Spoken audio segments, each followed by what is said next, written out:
Bonjour, bienvenue dans un nouveau Moment Salut. Aujourd'hui, nous allons parler de l'enfer et de la damnation de l'enfer. Donc, on va lire quelques versets qui nous parlent de l'enfer et commençons à Matthieu chapitre 23, au verset 33. Quand Jésus-Christ parle aux scribes et aux pharisiens, il leur dit « Vous, serpents, vous, génération de vipères, comment pouvez-vous échapper à la damnation de l'enfer » Et Matthieu chapitre 10, verset 28, nous dit «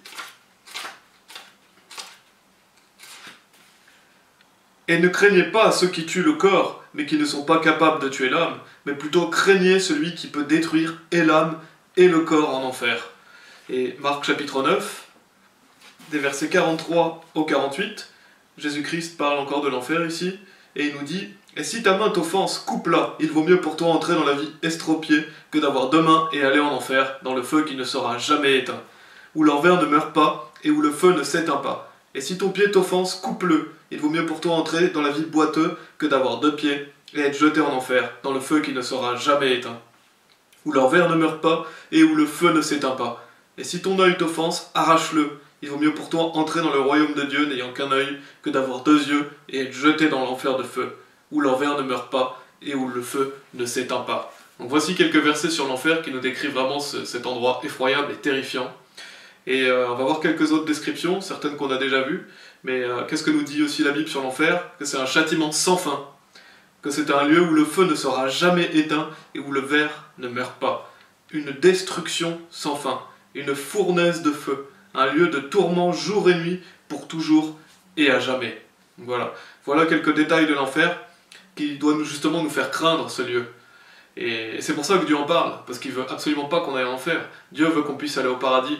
Et c'est un endroit terrifiant. Et la Bible dit en Apocalypse chapitre 21, au verset 8, que nous méritons tous d'aller en enfer, parce que nous sommes tous pécheurs. Il est dit, Apocalypse 21, 8, « Mais les craintifs, et les incrédules, et les abominables, et les meurtriers, et les proxénètes, et les sorciers, et les idolâtres, et tous les menteurs, et nous avons tous déjà menti, auront leur part dans le lac qui brûle avec le feu et le soufre, qui est la seconde mort. » Donc la Bible nous dit ici qu'on a tous notre part dans le lac qui brûle avec le feu et le soufre. C'est la seconde mort. Donc on mérite tous d'aller en enfer. Et 1 Jean 1,8 nous dit aussi « Si nous disons que nous n'avons aucun péché, nous nous trompons nous-mêmes et la vérité n'est pas en nous. » Donc les personnes qui disent qu'ils n'ont jamais péché sont des menteurs. Pourquoi? Parce que nous sommes tous pécheurs. Et d'ailleurs Romains 3,23 nous dit « Car tous ont péché et n'atteignent pas à la gloire de Dieu. » Donc nous sommes tous pécheurs et nous méritons d'aller en enfer à cause de nos propres péchés. Parce que nous sommes pécheurs, nous méritons d'aller en enfer, et nous méritons d'être punis, parce que Dieu est juste, Dieu est parfait et Dieu est saint. Dieu ne tolère aucun péché dans son royaume. Et d'ailleurs, s'il y avait du péché au paradis, ce serait plus le paradis. Et l'enfer, pourtant, n'a pas été préparé pour nous. La Bible nous dit que l'enfer a été préparé pour le diable et pour ses anges. C'est ce qui est dit en Matthieu chapitre 25, au verset 41, que l'enfer n'a pas été préparé pour les hommes, mais pour le diable et ses anges. Puis il dira aussi à ceux à main gauche, « Retirez-vous de moi, vous maudits dans le feu sans fin, préparés pour le diable et ses anges. » Donc ici, la Bible est claire, le feu sans fin, l'enfer, parce que l'enfer est un feu sans fin, a été préparé pour le diable et ses anges. Il n'a pas été préparé pour les hommes, mais malheureusement, les hommes sont pécheurs, et les hommes méritent d'être punis pour leurs péchés. Et c'est depuis Adam, depuis le péché d'Adam et Ève, que le péché est rentré dans le monde et que la mort est rentrée dans le monde. C'est ce qui est dit en Romains chapitre 5 au verset 12, qui nous dit « C'est pourquoi, comme par un seul homme, le péché entra dans le monde, et la mort par le péché, et ainsi la mort passa sur tous les hommes, par quoi tous ont péché. » Donc le péché est entré dans le monde, après le péché d'Adam, la mort est rentrée dans le monde, et donc la mort passa sur tous les hommes, par quoi tous ont péché. Donc nous avons tous une nature pécheresse, mais c'est pour nos propres péchés que nous méritons d'aller en enfer, parce que nous avons tous péché dans notre vie. Et ça, la Bible est claire, nous sommes tous pécheurs et tous coupables devant Dieu. Et Dieu nous parle vraiment beaucoup de l'enfer. Pourquoi il nous parle autant de l'enfer? Pour qu'on puisse craindre ce lieu, pour qu'on puisse justement se tourner vers le Sauveur et Seigneur Jésus-Christ pour être pardonné de nos péchés. Et Romains chapitre 5, verset 8 nous dit, justement parce que Dieu est juste, Dieu est saint, mais Dieu est amour. Et Romains chapitre 5 verset 8 nous dit « Mais Dieu dirige son amour vers nous en ce que, pendant que nous étions encore pécheurs, Christ mourut pour nous. » Donc Dieu a envoyé son Fils Jésus-Christ mourir pour nos péchés, pour pas qu'on ait à subir le feu de l'enfer. Et au verset 18 et 19, il est dit « Par conséquent, comme par l'offense d'un seul, le jugement est venu sur tous les hommes pour la condamnation, oui, certainement, par la droiture d'un seul, le don gratuit est venu sur tous les hommes en justification de vie. Car, comme par la désobéissance d'un seul homme, beaucoup furent rendus pécheurs, ainsi par l'obéissance d'un seul, beaucoup seront rendus droits ou justes, donc justifiés. » Ces versets nous disent que nous méritons tous la condamnation. Par conséquent, comme par l'offense d'un seul, le jugement est venu sur tous les hommes pour la condamnation, parce que nous sommes pécheurs. Oui, certainement par la droiture, donc la justice d'un seul, c'est-à-dire par Jésus-Christ le juste, parce que lui a été parfait, lui n'a commis aucun péché, pourtant il a été cloué sur la croix. Et pourquoi il a été cloué sur la croix? Pour porter nos péchés. Et c'est ce qui est dit après, le don gratuit est venu sur tous les hommes en justification de vie, parce que maintenant nous pouvons être sauvés gratuitement par le don de Dieu, qui est la vie éternelle. Et Romains chapitre 6, verset 23 nous dit « Car le salaire du péché est la mort, mais le don de Dieu est la vie éternelle par Jésus-Christ notre Seigneur. » Et après il est dit par la désobéissance d'un seul homme, c'est-à-dire par le péché d'Adam, beaucoup furent rendus pécheurs, parce que maintenant nous sommes tous pécheurs. Ainsi par l'obéissance d'un seul, beaucoup seront rendus droits, donc justes.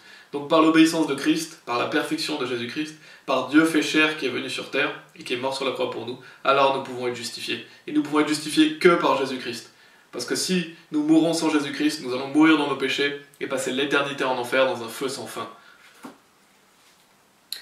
Et donc si vous n'êtes pas sauvés, la Bible dit en 2 Corinthiens chapitre 6 au verset 2, car il dit « Je t'ai entendu au moment acceptable et au jour du salut je t'ai secouru. Voici c'est maintenant le moment acceptable, voici maintenant est le jour du salut. » Parce que si vous n'êtes pas sauvés, aujourd'hui est le jour du salut pour vous, parce que qui sait demain où vous serez? Peut-être que demain vous serez mort, et vous ouvrirez les yeux et vous serez dans un tourment sans fin, dans un feu sans fin pour vos propres péchés, en enfer pour l'éternité. C'est pour ça que la Bible nous met en garde, Dieu nous supplie et nous dit « Aujourd'hui est le jour du salut, aujourd'hui ». Pourquoi? Parce que Dieu veut pas que vous alliez en enfer, Dieu veut que vous soyez sauvés, il veut que vous puissiez recevoir la vie par son Fils.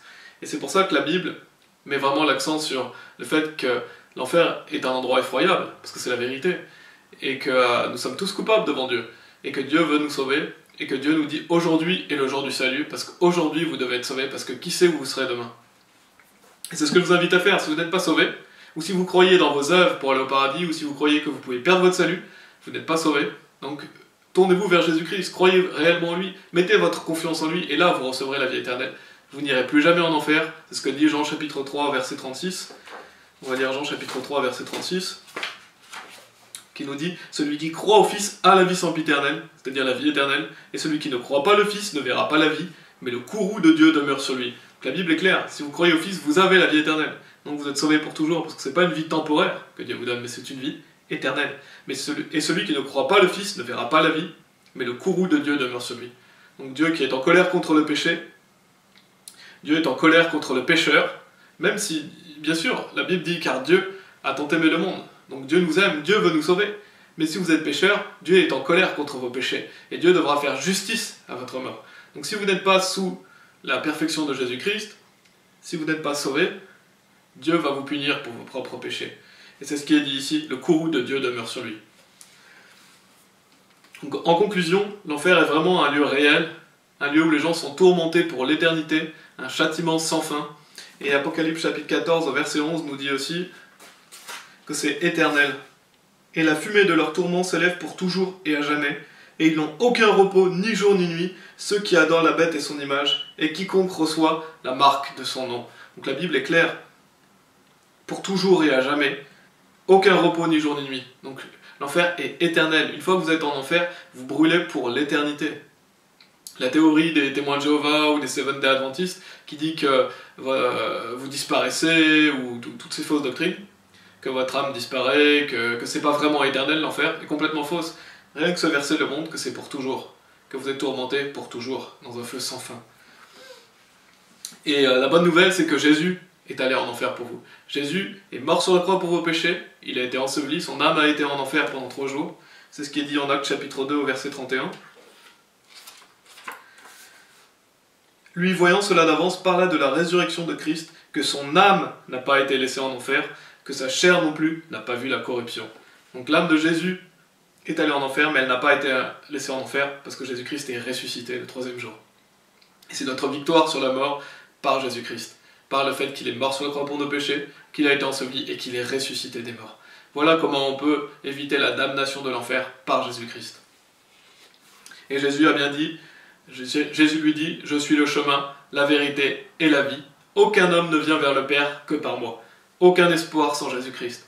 Vous êtes damnés pour l'éternité, vous êtes condamnés pour l'éternité à l'enfer si vous ne croyez pas en Jésus-Christ, parce que vous êtes pécheurs. Et si vous vous tournez vers Jésus-Christ et que vous mettez votre confiance en lui, Dieu pardonne tous vos péchés, il oublie tous vos péchés. Il dit, et de leurs péchés et iniquités, je ne me souviendrai plus. C'est-à-dire qu'il oublie tout ce que vous avez fait. Vous n'irez plus jamais en enfer, vous avez votre place réservée au ciel. Et c'est ce que je vous souhaite, parce que la damnation de l'enfer est réelle et elle est effroyable.